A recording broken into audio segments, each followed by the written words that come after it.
Nuendo's editing environment provides you with two ways to process your audio material. First, there is real-time processing. This is generally used when applying effects from within the VST channel mixer. The second method, which is offline processing, is a non-real-time process. Offline processing is used for more specific processing tasks, such as trimming, time stretching, pitch shifting, reversing, and various other useful functions. These tasks are performed on specific audio events in your project using menu options. Once the process is applied, you can then listen to your results. In this movie tutorial, we're going to look over the offline processing abilities of Nuendo and learn how to incorporate them within your projects. Real-time processing is handled within the VST channel mixer. Any insert or send effects that you use are using real-time processing power. This provides instant feedback just as you would expect with real hardware-based effects.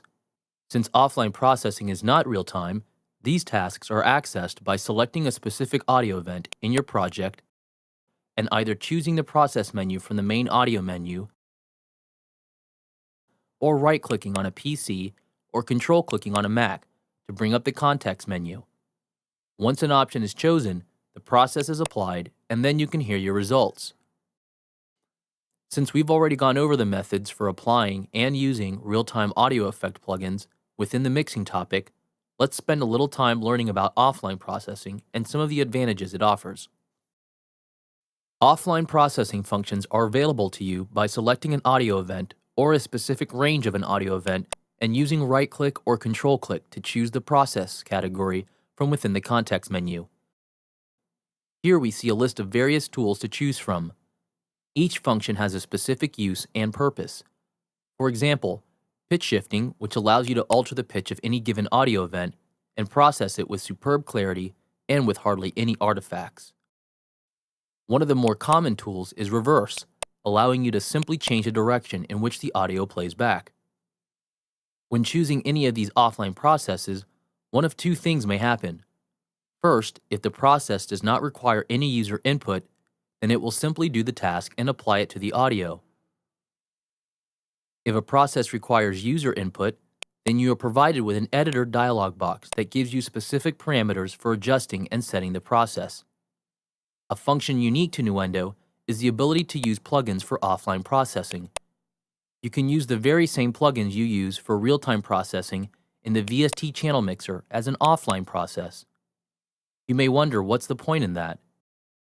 Well, this provides you a powerful way to apply effects only to specific areas or events within a project, without having to worry about channel routings, grouping, or altering the entire track.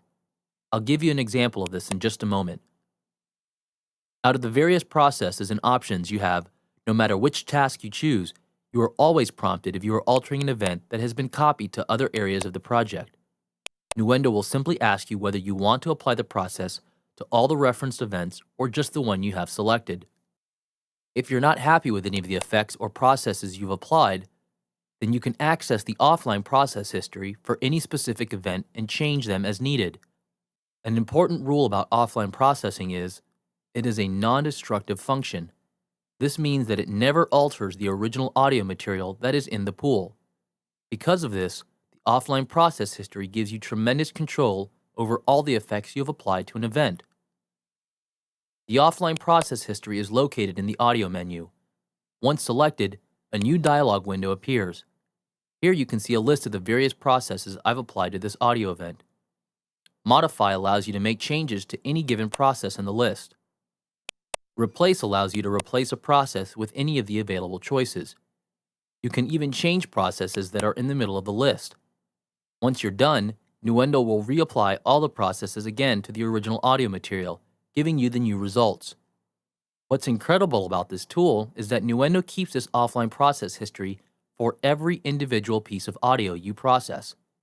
So essentially, you can undo or change any process on any given audio event at any given time within your project. The days of making mistakes that can't be corrected are over. Not to mention, it gives you the flexibility to change your mind about certain processes should you find that later on within the project, a certain process just doesn't work anymore based on how your song or project has progressed. If you're an artist, then you know how easy it is to constantly change your mind. To further enhance the offline process history, you have a save as batch command.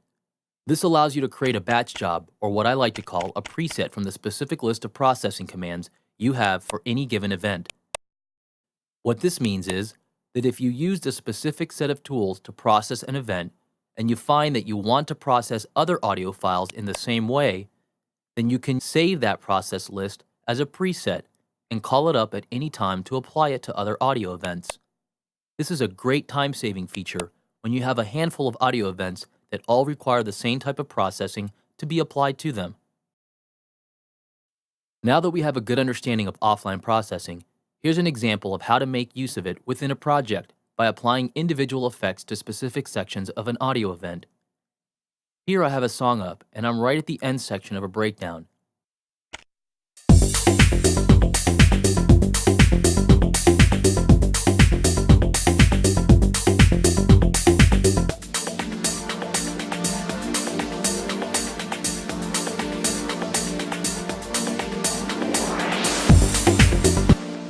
I'm not sure I like how the beat just kind of drops off abruptly.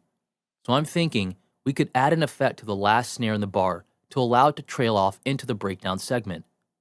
To do this, first we'll cut the last bar of the beat and trim it so that the snare is the last piece of audio to play. Now we'll zoom in and isolate the snare as a separate event by cutting it.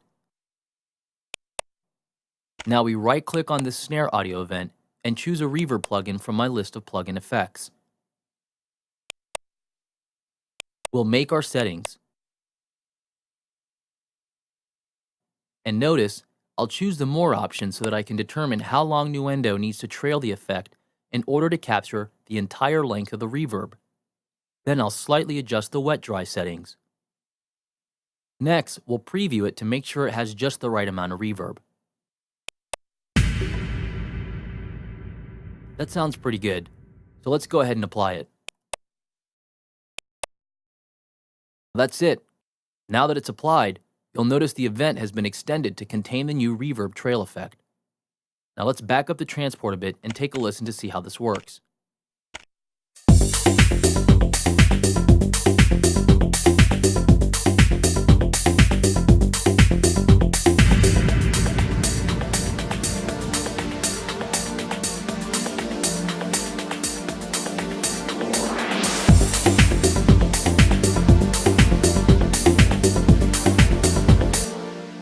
Perfect.